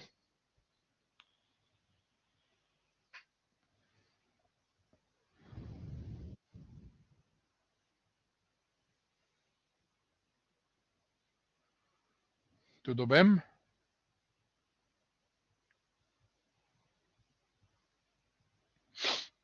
Vale. Vale. Vosotros os tenéis que ocupar del input format y de reconstruir los bloques ahora en la actividad que tenéis que hacer. De nada, ¿vale? Simplemente vais a hacer lo que hicimos el otro día, los códigos que hicimos el otro día. El map, el otro día, como era un word count, pues hicimos el mapper y el reducer, y si os acordáis lo lanzamos tanto con mapper y reducer como con el mapper combiner utilizando el reducer y reducer. ¿Vale? De todo esto no nos ocupamos, de todo esto no nos ocupamos, de todo esto no nos ocupamos. Nos ocupamos de esto y de esto. Y todo lo demás se ocupa el motor de MapReduce. Por eso, al principio, cuando empezábamos a hablar de estas cosas, os dije que eran ideas geniales. Eran ideas geniales llevar la ejecución donde están los datos y que eran ideas geniales abstraer al programador de la lógica MapReduce, abstraerle de la paralelización, la lectura de datos, la gestión de errores, todas esas cosas. Nosotros confiamos en que los datos se leerán desde algún sitio y si se cae un nodo, pues desde otro, pero se leerán desde algún sitio. Los procesaremos. La salida del mapper hacia el combiner y del combiner hacia el reducer van a hacer shuffle and sort, se van a organizar, se van a particionar, se van a repartir entre los diferentes reducers y los prints del reducer, por arte de magia, que ya sabemos que no, ya sabemos el truco de magia aquí por detrás, van a acabar en ficheros de texto escritos en nuestros clusters. Vale. ¿Qué hacía el shuffle? Pues el shuffle hace tres cosas, básicamente. Hace el particionamiento, el ordenamiento y el agrupamiento. ¿Vale? El particionamiento, básicamente, decide a qué reducer se envía cada par clave valor. ¿Vale? Aquí tenéis el módulo por el número por el máximo valor y dividido por el módulo, el número de reducers que tenemos. El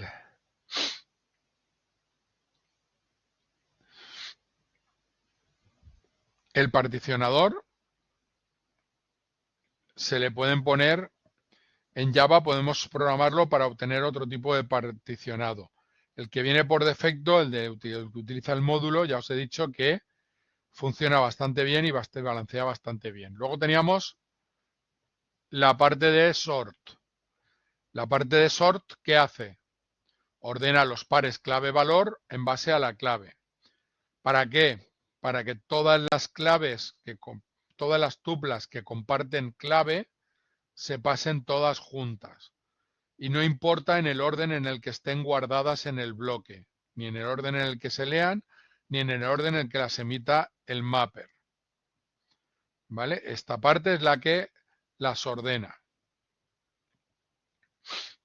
Si tenemos una clave compuesta, le podemos dar a MapReduce, le podemos indicar que de los tres, si tenemos tuplas con tres campos, si queremos calcular la temperatura máxima por año y mes, podemos emitir año, mes y temperatura y decirle a MapReduce que tiene que utilizar dos valores de esa tupla como clave. ¿Por qué es importante indicárselo? Pues si no se lo indicamos, va a utilizar solo año y va a ordenar por año. Si le indicamos que son dos, cuando haga el sort, va a ordenar por la combinación de esos dos elementos de la tupla. ¿Vale? Y por último tenemos la fase group. La fase group agrupa los valores. ¿Vale? Para tener esto en Java, para tener esta forma clave y una lista de valores. ¿Vale? En Python no mandamos esto, por eso es bueno tener un combiner. En Java no es tan necesario utilizar un combiner porque esta parte que hace el group es similar a la que hace el combiner. Aquí no hace ninguna operación adicional. En el combiner la podemos hacer, podríamos sumar estos valores, por ejemplo. En el combiner, aquí en el group no se hace. Ay, joder, cómo estoy hoy. En el group no se hace, pero agrupa todos los valores juntos y ya se los pasa al reducer y lo único que tiene que hacer es procesarlos.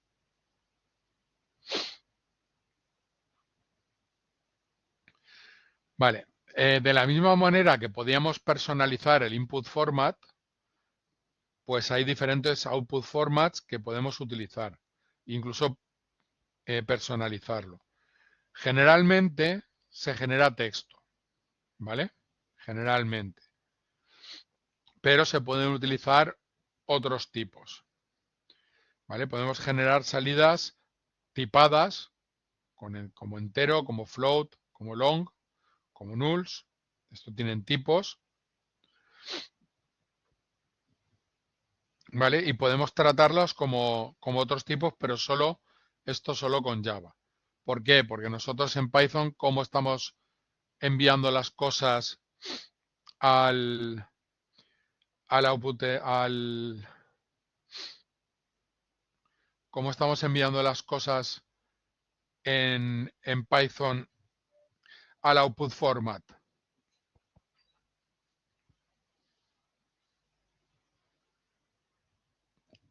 ¿Con qué operación hacemos las cosas, mandamos las cosas a la salida en Python? Con un print. ¿Qué tipo implícito tiene, qué tipado de datos tiene implícito print?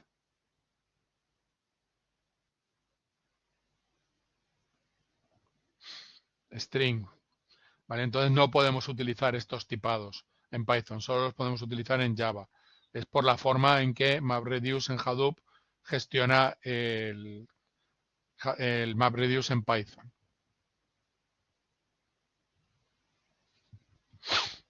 ¿Vale?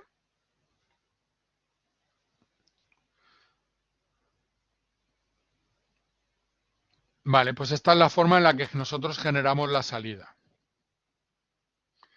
Por defecto a un archivo. Esto hace print y el output format toma todos los strings y los guarda en un fichero, uno por cada reducer que tengamos. Con sequence file,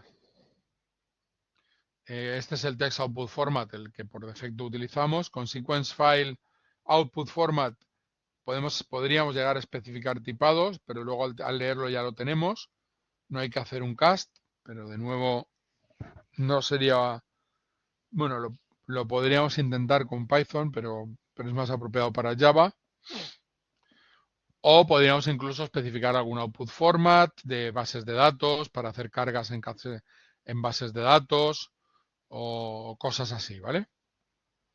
No lo vamos a ver en clase. Vamos a utilizar solo el text output format para escribir a un fichero de texto.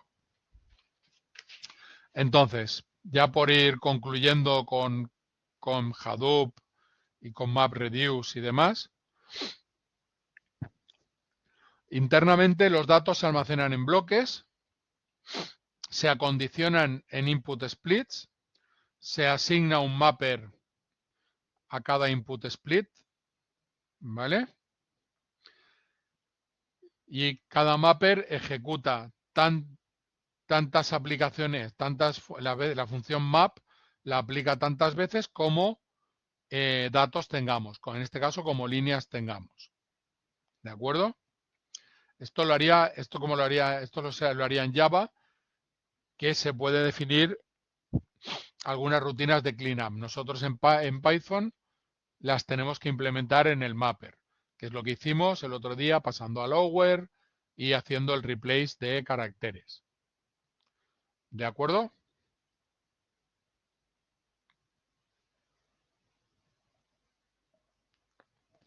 Entonces, en Python, si no utilizamos un mapper, un combiner, cada tupla que emite el map se le manda al reducer. En Java se envía una clave y una lista de valores. ¿De acuerdo? Aquí podríamos definir cosas como pasar a minúsculas, filtrar valores anómalos, temperaturas o precios negativos, temperaturas superiores a 100 grados e inferiores a 100 grados bajo cero, cosas de esas. ¿Vale? Y en Python, y el reducer pues hace lo mismo básicamente en Python que bueno, hace lo mismo, tenemos el mismo caso que teníamos en el mapper. ¿Vale? En el reducer se pueden establecer condiciones de setup y de cleanup, pero solo se pueden utilizar en Java. Si nosotros quisiéramos aplicar algún procesamiento adicional, lo tendríamos que implementar en la función del reduce. Y como corolario, y ahora sí, para acabar con MapReduce, esto ya nos da una foto más exacta de las cosas que pasan y cómo pasan. Esto sigue sin gustarme. No quiero que os liéis.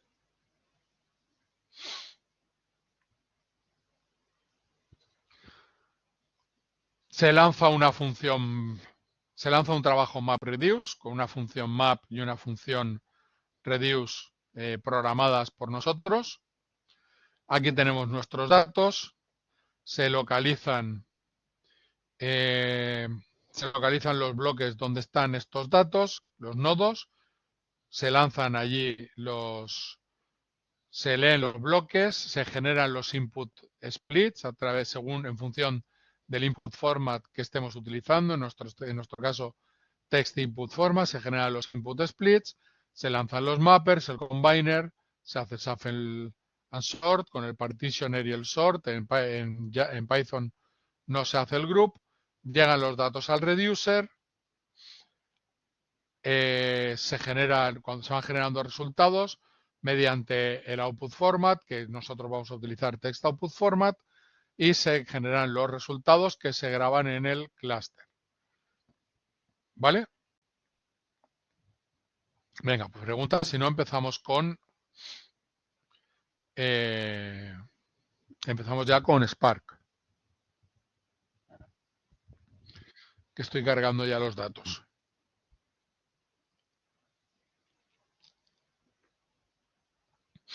Entre el mapper y el combiner se hace un shuffle and sort también.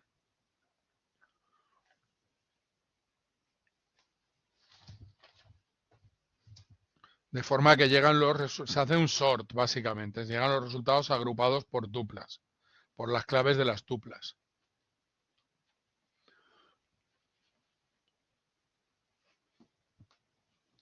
Al combiner no tenemos que hacer un particionado, porque al combiner le van a llegar todas las tuplas que mande el mapper. Pero el combiner va a procesar, el reducer va a procesar una parte de las tuplas que saca el mapper, si no utilizamos combiner, ¿vale? Y las dividimos. Sin embargo, el combiner va a procesar todas las tuplas que saca el mapper, ¿vale? Entonces no necesitamos hacer particionamiento. En Python no hacemos group. Entonces, entre el mapper y el combiner, ¿qué función es la que se implementa?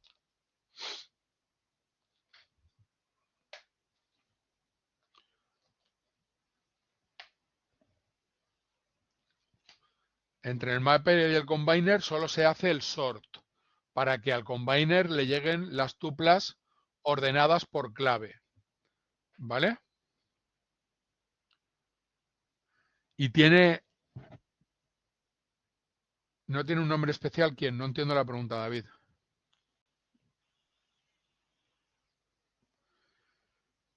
Básicamente se hace un sort. No necesitamos nada más. Entre el mapper y el combiner solo necesitamos un sort, ordenarlas. Ordenarlas por clave para que el combiner le lleguen por clave, porque si vamos a utilizar la misma lógica del reducer, si cumple la propiedad asociativa y conmutativa, y en la lógica del reducer teníamos que cuando cambiábamos de subproblema porque ya habíamos consumido todas las tuplas de una clave, entonces al combiner le tienen que llegar también ordenadas por clave, por narices. No hace falta particionado porque no estamos repartiendo entre varios combiners y ya está, no hace nada más, no hace falta nada más, solo hace falta y el group no se hace en Python. El group se hace solo en Java. A ver. Yo tengo tuplas.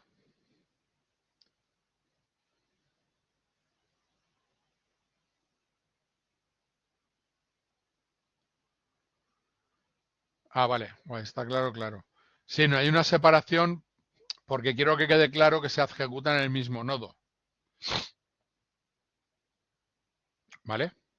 Esto se ejecuta en el mismo nodo. Donde se ejecuta el mapper, se ejecuta el combiner.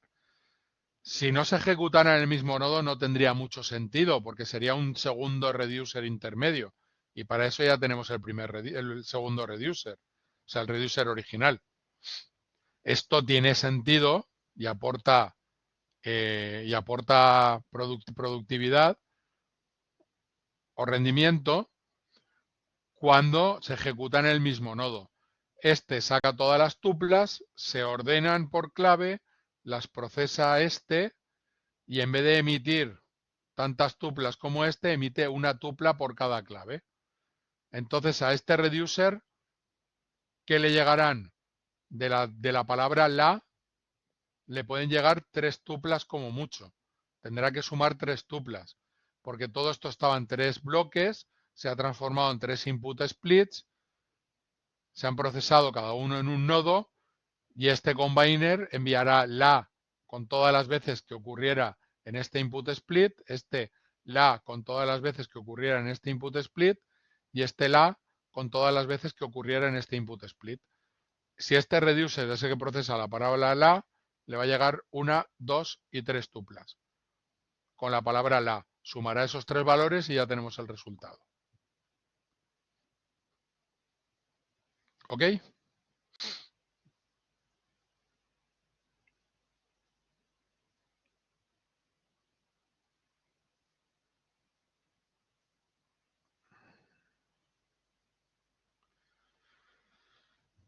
¿Sí?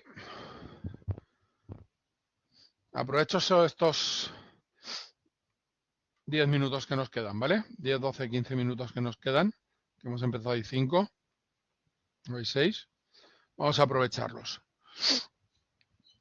Vale, hasta ahora, para recopilar un poco, hemos visto la filosofía MapReduce, que se implementa en diferentes frameworks, el más popular, el de Apache Hadoop.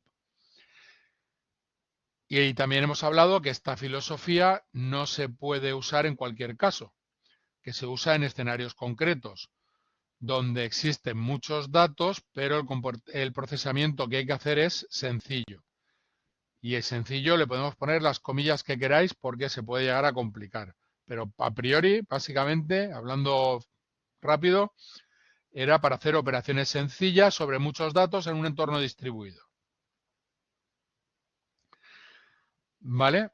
Generalmente son problemas donde la complejidad no está en el proceso que se realiza en los datos. ¿Vale? Son procesos sencillos como máximo, mínimo, moda, medias, etc. Operaciones sencillas, pero lo que es complejo es el volumen de datos a los que se aplican esas operaciones sencillas. Algo importante a tener en cuenta, MapReduce es un proceso batch. No se puede utilizar en operaciones en tiempo real. ¿Por qué? Porque todas las operaciones se guardan en disco duro. Y guardar y escribir y leer en disco duro es algo que es muy costoso. Entonces MapReduce no se adapta a escenarios donde se necesite tiempo real. ¿Vale? Operaciones grandes, operaciones sencillas, datos grandes, sin respuesta en tiempo real. Generalmente analítica descriptiva, promedios de ventas, tienda que más vende, cosas así. Vale, pues ahora vamos a ver qué problemas presenta MapReduce en algunos escenarios y cómo Spark viene a solucionar esos problemas. También veremos las interfaces que nos ofrece Spark y empezaremos con la estructura más sencilla que usa Spark, la estructura de datos más sencilla que utiliza Spark, que son los RDDs. ¿Vale? Luego veremos estructuras más complejas, generalmente basadas en los mismos RDDs, y también vamos a ver las transformaciones y las acciones que nos permite llevar a cabo Spark. Entonces, ¿qué problemas tiene MapReduce? Pues uno de los problemas es que todo se almacena en disco. Los resultados intermedios del mapper en disco. El shuffle en disco. Los reducers leen de disco y escriben en disco. Todo se guarda en disco, en local o en el clúster. Y guardar en el disco implica movimientos de cabezales, etc. Entonces, la única optimización que podemos aplicar cuando utilizamos MapReduce es utilizar un combiner. ¿Para qué? Para reducir las escrituras en el disco, en el file system local del nodo donde se ejecuta el mapper y para reducir el tráfico de red entre el nodo donde se ejecuta el mapper y el nodo del reducer. ¿Vale? Eso es lo único que podemos hacer para optimizarlo. Entonces, nosotros como desarrolladores, lo único que tenemos que hacer es definir, ay, perdón, tenía el cursor, es definir el mapper, el combiner y el reducer. ¿Vale? Idealmente para hacer operaciones simples. De la configuración se encarga el administrador del sistema. Solo al ejecutar podemos complicarlo un poco considerando opciones de procesamiento, que son las operaciones "-d". Cuando lancéis Hadoop Jar hay operaciones "-d", que podéis consultarlas, que nos permiten hacer cosas como utilizar claves compuestas, emitir una tupla con "-d" mayúscula. Es el modificador. Emitir una tupla desde el mapper con 3 elementos en vez de con 2 y decirle al motor de MapReduce que las 2 primeras las utilice como clave. Podemos configurar cosas de la ejecución, pero poco más. E insisto, aquí el problema está en que para leer los datos para empezar a trabajar, leer de disco duro. Para guardar los datos intermedios del mapper, escribir en disco duro. Para que el reducer acceda a los datos del mapper, leer de disco duro. Para que el reducer escriba sus resultados, escribir en disco duro. ¿Vale? Mucho disco duro por el medio.